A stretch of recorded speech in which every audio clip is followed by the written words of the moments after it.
It's alive! It's alive! It's alive!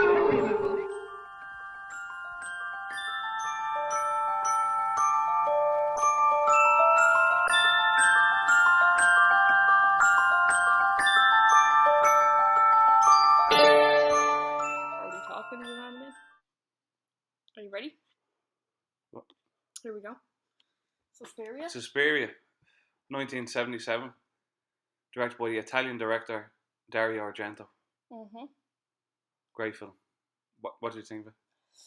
Originally put onto this film from shout out to Nanny Ange here. Grandmother. Granny. I think she went to see it in like obviously the 70s. And she's always like, oh, that was the scariest film I ever seen, you know, if you ever ask her. So I said, we'll give it a watch. I was very impressed. I will Very say. impressed. Absolutely. The film starts out with the American girl, I forgot her name. Susie. Susie. She goes over to Yeah, so basically Berlin. Yeah, that's the story. But before we get into it, we'll just say that Dario Argento, he also directed Deep Red and Inferno.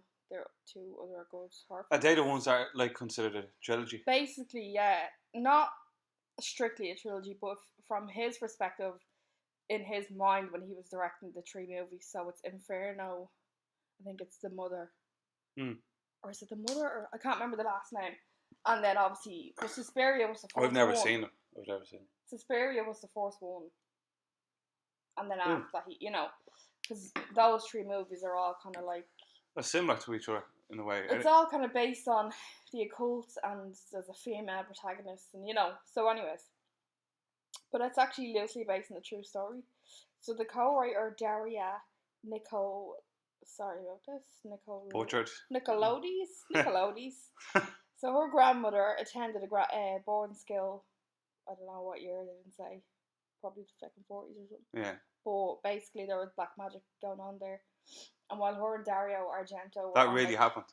Well, I mean, this is what the co-writer said. And while her and Dario were on a little, I think they were on like a little sightseeing tour around like kind of witchy areas, she just remembered that story, and then I think that's when Suspiria, or the idea for Suspiria was born. Came about, yeah. Yeah.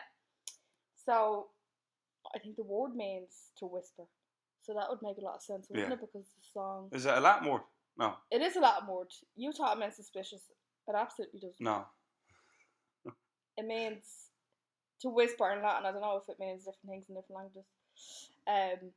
But yeah, like you literally only have to watch 2 minutes of it to hear the music, and then you're like, oh yeah. That's the first thing I noticed when we first watched it, and it seems to be a theme throughout the whole. Yeah, because like it's literally it's the music. At the start, it's like this kind of voiceover fella saying, you know, Susie Banyan or whatever like that is going to Tarn's Academy, and then the music just kicks in straight away, and it doesn't really stop through the whole. That's the one thing.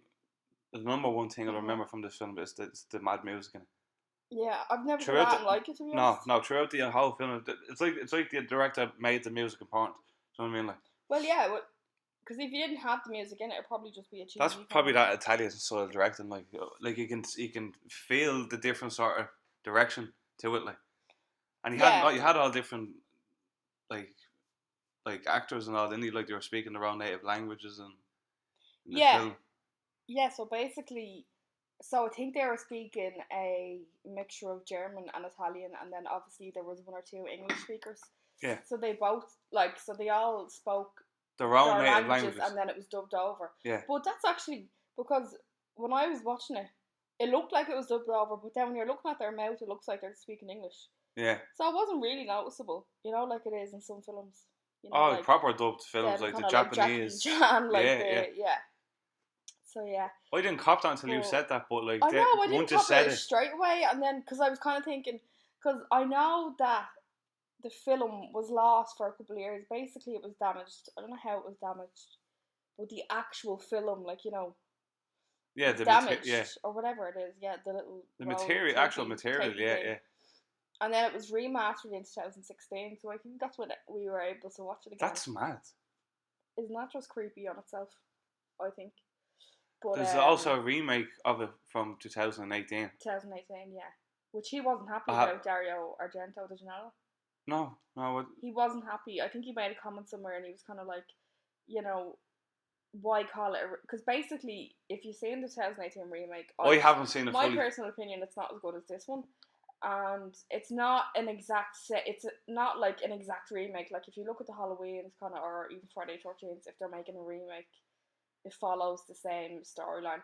This one's completely. Well, it's not completely, but it's kind of like, I think the director, I think it was Luca Guadagnino. I don't know how to. Another Italian fella. Possibly sound Italian.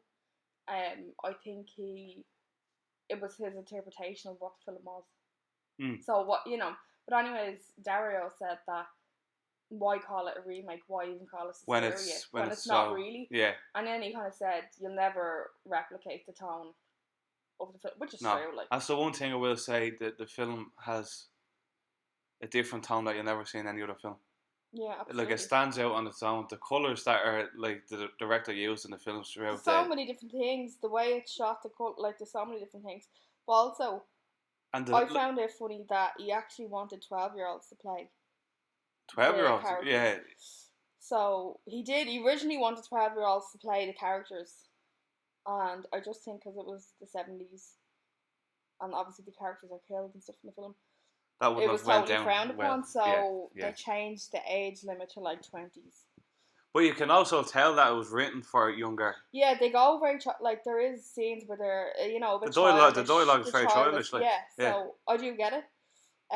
But then another weird thing is he put the doorknob handles on the doors. I actually didn't realise this. I don't know if you did. I didn't. No. He put the doorknob handles on the doors at like the height of the actresses' heads to make almost them look make them look. Yeah. I didn't notice that. I just think that's a bit weird. What's the point? We all know they're outfits anyway. I was too busy looking at the mad colours in the rooms. Yeah. I'll be honest with you. Every single room had like a different colour to it. Like, do you remember, like even in the main lobby of the place, like it was like blue, like all kind of neon-y blue, red. But do you remember it was like it was like four, like kind of like the walls. wall was like a textured wall. It looked like a 4-way carpet. Never seen that in any sort of film, especially for 1977. Especially a horror as well. You wouldn't necessarily see that in a horror. It's usually kind of all grey. A lot of people are saying like it's most like colourful horror film. In my opinion, it is like it kind of reminds me of like Alice in Wonderland, like LSD acid trip type vibe going on. Yeah. You know? But actually, I think the cinematographer based the light and the kind of inspiration for the lighting off Snow White and Seven Dwarfs. I seen that somewhere. Obviously, a lot more. I can see that. Yeah, a lot more intense, obviously. But I had read somewhere that he had watched Snow White and Seven Dwarfs before they started the movie, and then that was his little kind of inspiration. But so it's set in Germany. Yeah, it's in set a dance academy. Yes. So the girl is obviously a dancer who comes over from America. Yeah, so it's set in Germany. It was mainly filmed in Italy. There was some scenes filmed in Munich in Germany. So a lot of it was filmed in Italy. Yeah. Yeah. So the cast-wise, the main protagonist, the main girl, is the American dancer. That's Susie. Then we have Mrs. Tanner, the head kind of dance teacher. She was horrible. Yeah, she looked like kind of like an SS German, I don't know. Military fucking sergeant. Like, she took no shit. Then we have... And without spoiling anything and jumping conclusions, but like the main villain in it is amazing. Yeah, she kept off very strong villainy vibes. Yeah. You know. Then we have Sarah, which is kind of the second protagonist nearly. We see a lot of her. So she is Susie's friend that she meets at the academy. And then we have, different members of the staff and stuff. Also, just want to talk about Pablo, the butler. What the fuck was that all about? Well, we'll get to him. We'll get to him. So the film starts out with this girl going to the dance academy. Yeah. But later that night, that's when the first kill happens. Double kill, the first if you will. kill happens very early in the movie. Very early. I'd say the first 10-15 minutes. Yeah, it was the first 10-15 minutes it was. So basically, she arrives from the airport. The music is banging straight away, full blast. Full blast, just to set that like mad intense vibe. She's in a taxi and the music is blowing the jocks off me. So she turns up to the academy, presses the buzzer, and she's like, "Oh, let me in." Then, anyways, we see the girl coming out. I think her name is Patricia. Patricia. I Yeah. think. I wouldn't be good with names So then. yeah, definitely. But she comes running out anyway, screaming. There's mad stuff going on. So she is the first kill. She goes to her friend's apartment building, and it's kind of all paranoid. They're all coming after me, this type of thing. And her friend is like, "All right, what the fuck?" So then basically we see that she is followed by like a set of green eyes. It's so random, but she is chased around the apartment building. She's kind of getting like stabbed, and then she's chased all the way up to the top of the building. But we don't really see, like, there's not a person that's chasing her. We just kind of see these You like never long see, fingernails and like never green see eyes. who it is.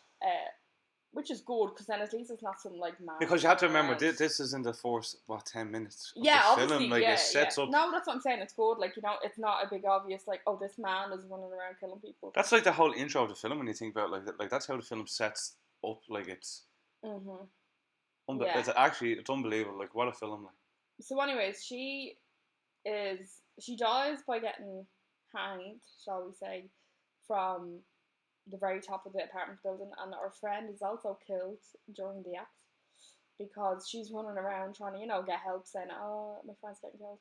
And when the glass shatters from where the girl is hanging, Patricia is hanging, a big like kind of lumper plane of glass comes down and kills the first girl. So then that scene just ends. Very like, unfortunate, right, yeah. okay.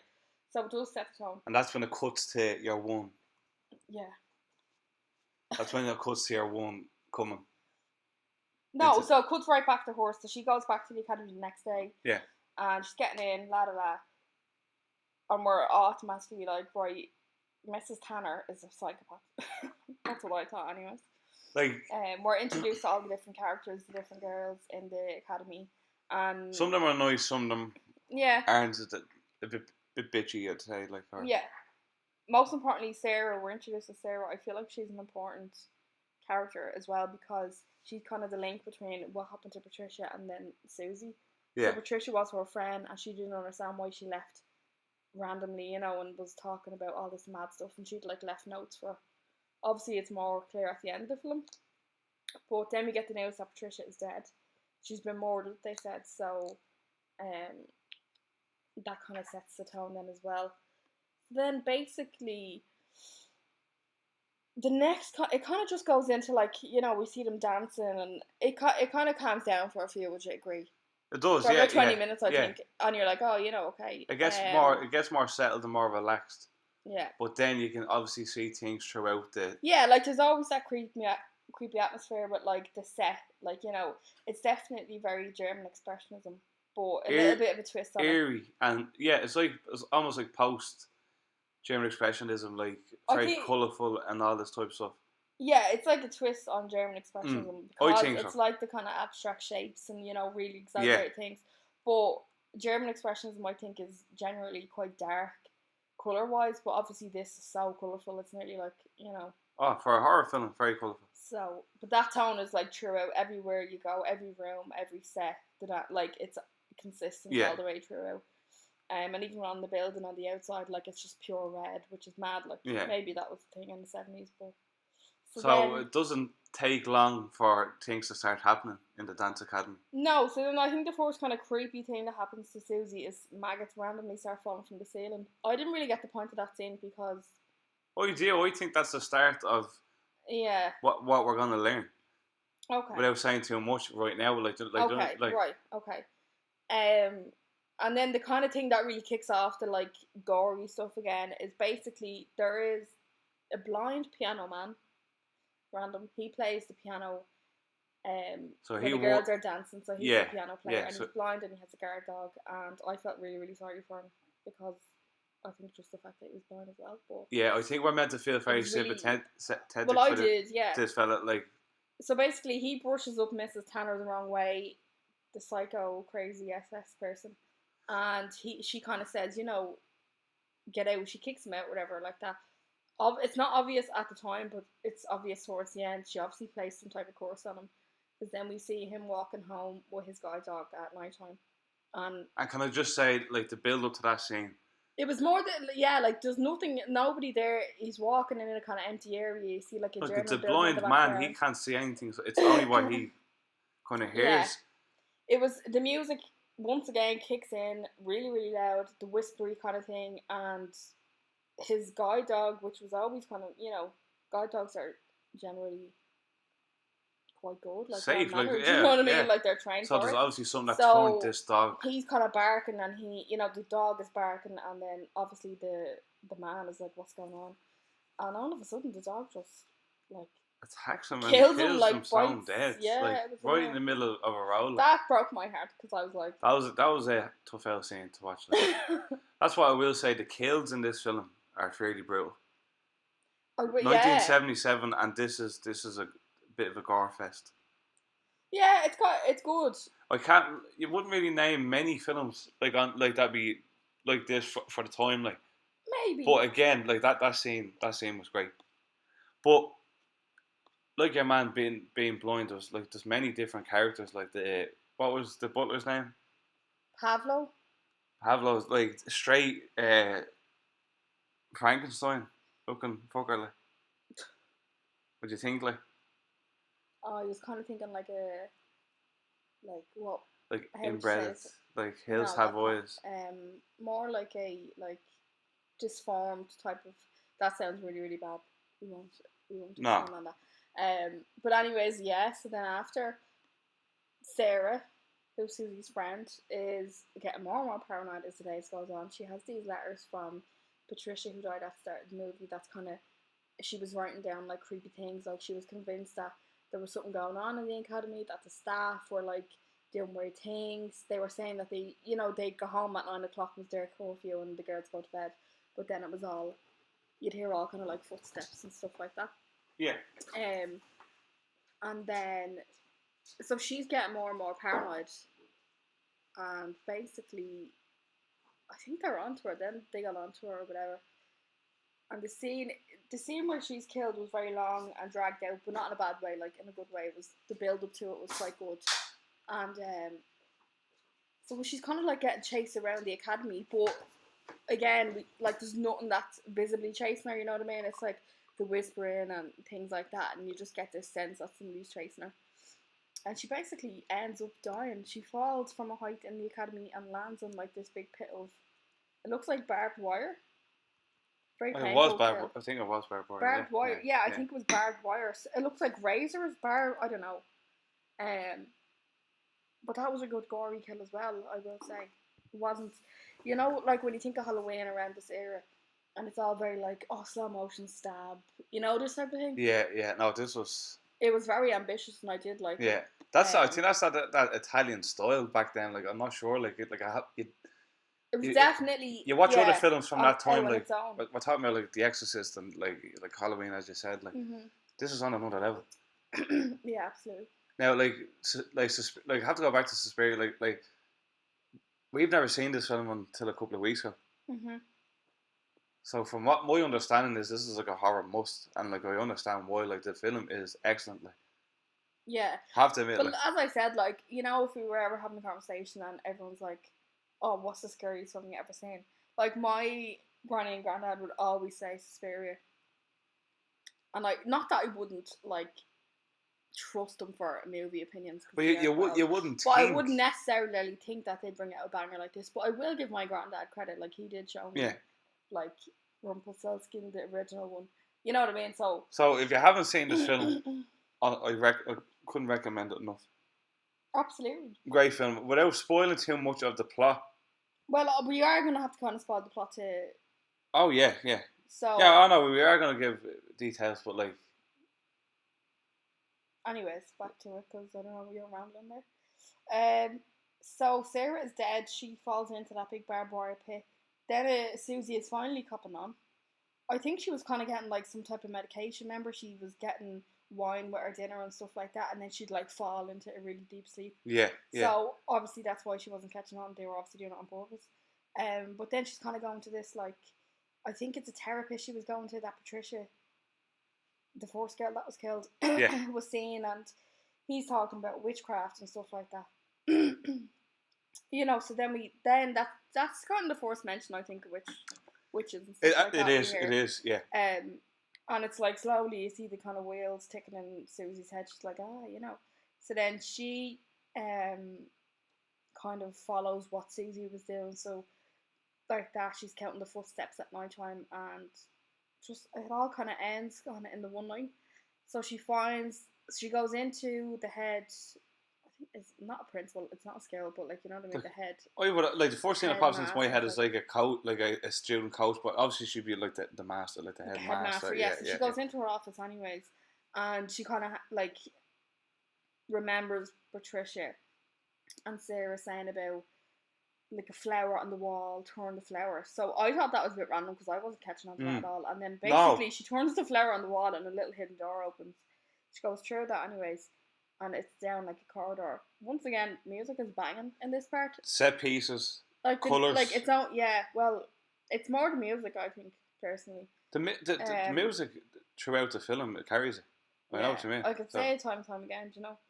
So she comes across, you know, Mrs. Tanner and all the other teachers, and they're having this weird, it looks like a sacrificial ceremony, and she overhears them basically saying that they're going to sacrifice her. So she's like, obviously like, what the fuck, tries to run out, and then Pavlo, randomly, who still doesn't speak a word, turns out nowhere, so she kind of takes a little beeline into this room to try and hide.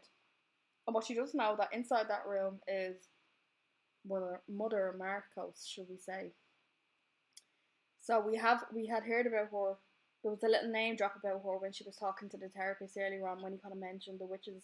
He was kind of saying that Helena Marcos founded that academy in whatever year, and there was rumours of witchcraft, and apparently she was burned alive, and then the academy was turned into the dance academy that it is in the film. Mm-hmm.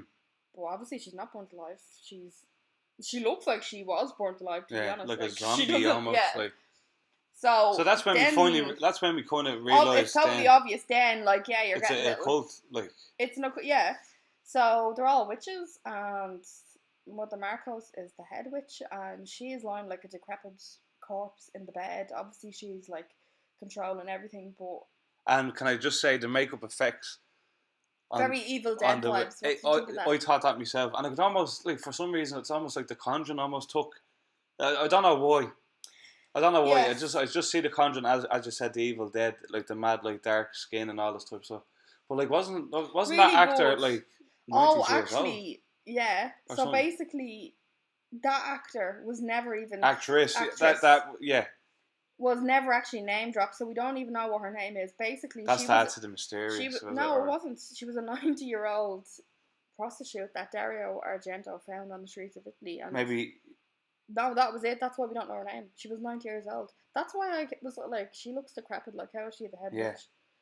So anyways, creepy as fuck, I'll say. But they go into this little, like, kind of, you know, end scene battle, and the voice is so scary. But what I didn't know is the person who voices Mother Marcos was Dario Argento's girlfriend at the time. So Helena Marcos is voiced by Dario Argento's girlfriend.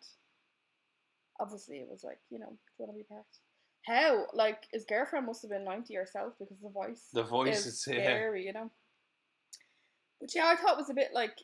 So then we see Sarah's corpse just randomly comes back to life. Obviously, it's like possessed or whatever, and she comes in and she, you know, was trying to stab Susie. Probably the scariest part. That was quite scary, yeah. Like, if you look at the picture, like, even just this... Like, I'm sure we'll show the picture on this clip, like, but... Probably the scariest thing I've seen on this film. Yeah, no, that got me. I was like, oh, you know. Yeah. So yeah, Susie's like, whatever, fighting for her life. She picks up, it looks like a fucking envelope opener, and the Mother Marcos goes out with like one stab to the neck, which I thought but before this all happens, though, she, like, what's the girl's name with the knife? Susie. Oh, Sarah. Sarah is charging. Yeah, the corpse is literally charging at her. Oh yeah, she's laughing real. While the witch is sitting on the bed, talking, and laughing, but she's invisible. You can't see her. Well, no, she's just behind like a. But when, looks like a, you know. So when lightning strikes, the girl actually starts to see the reflection of her. Remember that part? You can start to see the reflection. Yeah. Of her, and that's when eventually she. I know, but like, we do get a full view of Mother Marcos. Oh yeah, soon as she puts the stab wound into her neck, she kind of appears, and she appears, and then she evaporates, and that's where, like, you're dead right, Evil Dead vibes. coin it. Like, do you know what I mean? Like makeup is unbelievable for 1977. Absolutely. Yeah, definitely. So obviously then when Mother Marcos is dead, it's like she's the head of this clan. So as soon as she dies, the rest of them start kind of like just dissipating as well, and the whole academy starts kind of crumbling down. So then that's when we realised like Susie has saved the day. So she eventually kind of just like escapes out of there. But what I thought was deadly was the last scene of Susie coming out of the academy in the rain. It kind of reminded me of Patricia coming out at the very start. Yeah. Obviously not in the same context, but and then it just ends, But which is good. It's not. But don't remember when all the witches finally go after the main witch, basically Helena. What do you mean? You don't remember? No. But what you not remember is the whole place starts crumbling. That's what I said. Yeah, the whole academy like just falls down to the ground like it was the whole end of it. Like yeah. So and it ends kind of just the last kind of fairly briefly, doesn't it? But it's good because it's not a big dragged out like and then it's not really dragged out and it kind of ends. And I think sometimes when a film ends like that, it nearly is a better ending than a big like drag. I think it hits you more. Yeah, because then obviously like the music is playing in the background and it's, like the singing cuts obviously to end it. Yeah. And then the music is back up to full blast and you're kind of like sitting there like Yeah. But yeah, it was really, I just was so impressed. I was so shocked nearly in a good way, you know what I mean? What did you think about the acting? I thought the acting was great for the time. Like, it was a 1977 film. In my opinion, a lot of the acting from that time is fairly, I'm not saying bad, but like it's this. Yeah, it's cheesy and it's cheesy. Now, obviously, the kind of what we said earlier on about him being a little bit childish. Now, kind of when I seen that he wanted 12-year-olds to play the parts, so it makes sense. I kind of got it. Yeah, it makes sense.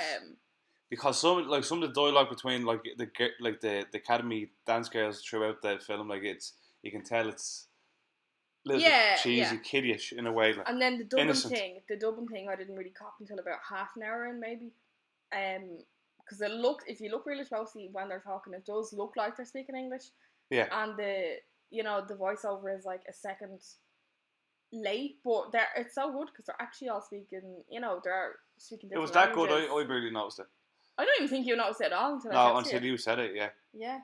I know. So, but on another sad note, Dario Argento, when he finished the film, obviously at the time, like most of really, really good classic films now that we all love, it got very bad critical, appraisal, the usual type of shit. Like they always have stuff to say, but then they always turn into like a cult classic, which is just hilarious. So when that first came out, it didn't get good.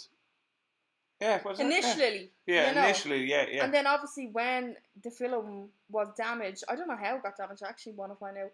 Obviously there wasn't such a big want for it to come back because demand, and then it gets restored and it's back and it's a classic again. It's always the way it happens, isn't it? It's in there in the top 10, like horror classics. Like it's up there with Exorcist and all this type of stuff. Like I feel like it's not recognised enough.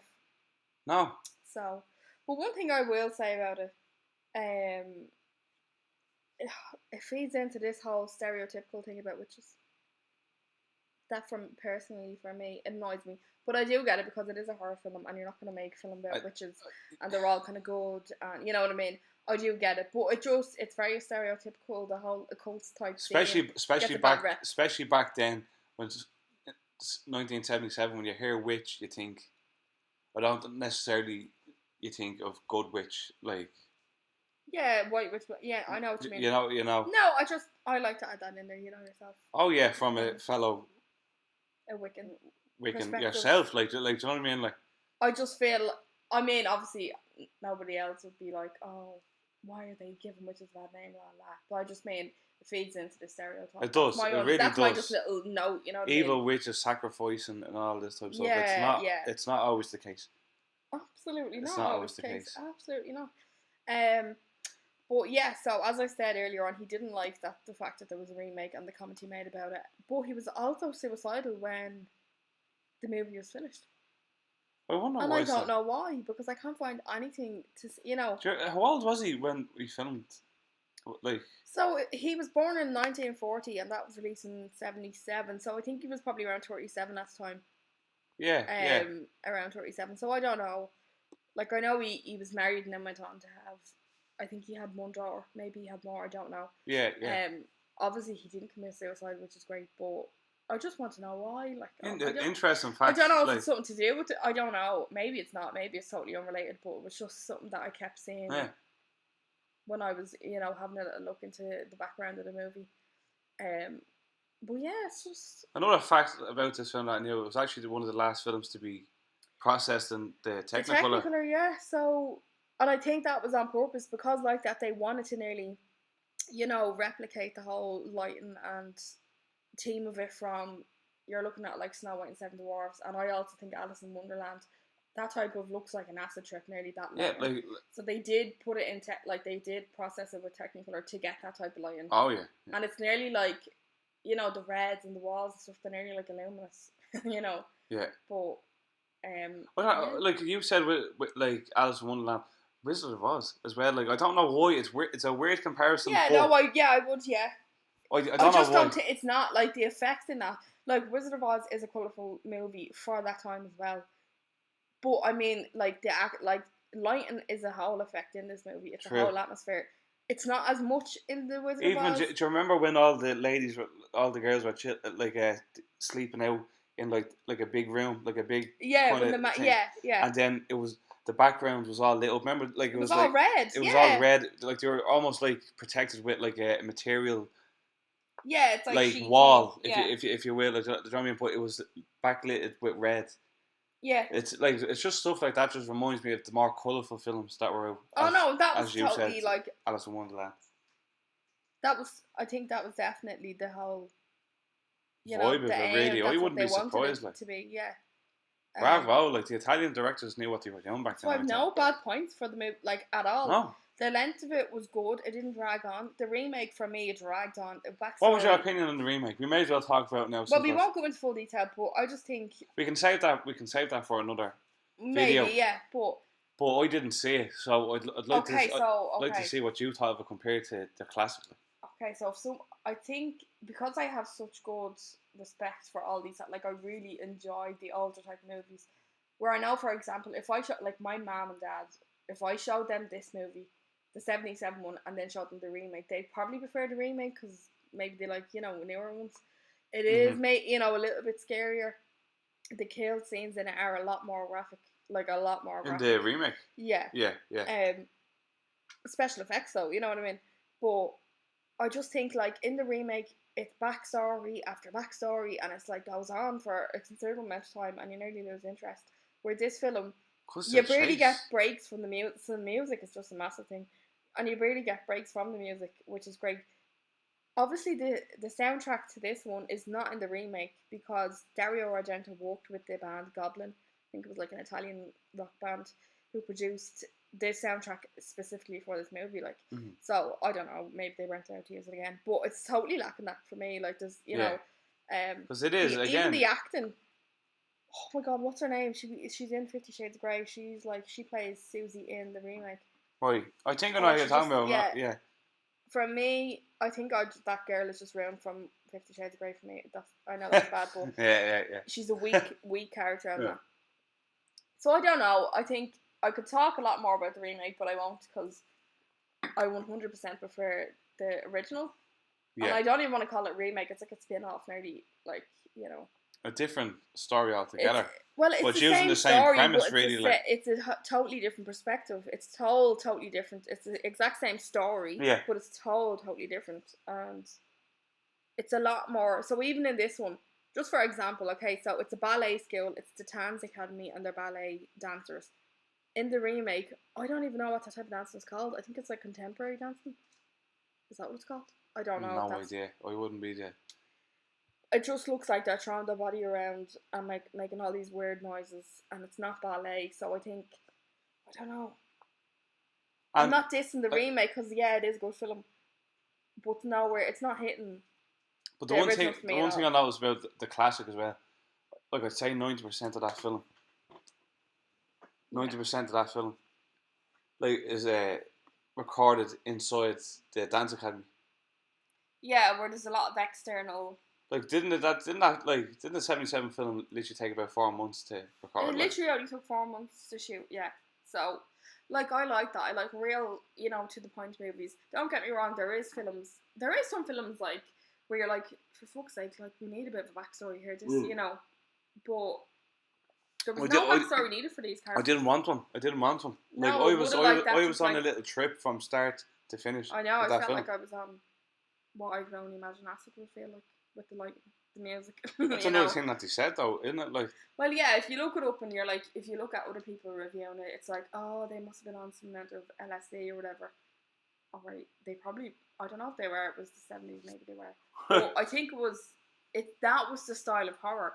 Nowadays, the style of horror is like we went through the little found footage era of like, the Blair Witch Project and Paranormal Activity, and now it's all kind of like possession and there even is more psychological. Very there's a lot of psychological movies out there now, and it plays on the mind. It plays on the mind more than like the scare factor. But this does it all. I think it does. Yeah, definitely. It does play on the mind. It's the atmosphere. It's the setting. So it's the actual architecture. It's the music is like 90% of it. So I suppose maybe somebody would say it looks like it's full of LSD, but I just think I appreciate it in a different way. Yeah. Than other people might. But I think I could talk all night about it, but I won't keep going on. But if you were to give it a rating on your on a scale of 1 to 10, if I was to add it into my little all-time horrors, like does it fit in with your all-time horrors? Like? Absolutely. You honestly think so? Like obviously the classics are, as I said, The Exorcist, even The Conjuring, Evil Dead. This fits in there. Like there'd be a lot of films I could talk about that I wouldn't. Yeah, I think this fits in the top 5. I'm not sure. I think this could fit in the top 5. Yeah, honest godly. Yeah, it would be one to recommend. But yeah, I think. Do you want to add anything else? No, if you haven't watched Suspiria 1977, I really recommend you do. There's also a remake that we've been talking about, 2018.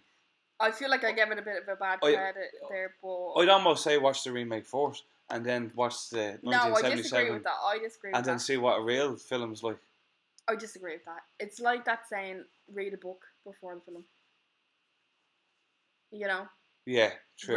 This is the book. Like this is where you need to start. Yeah.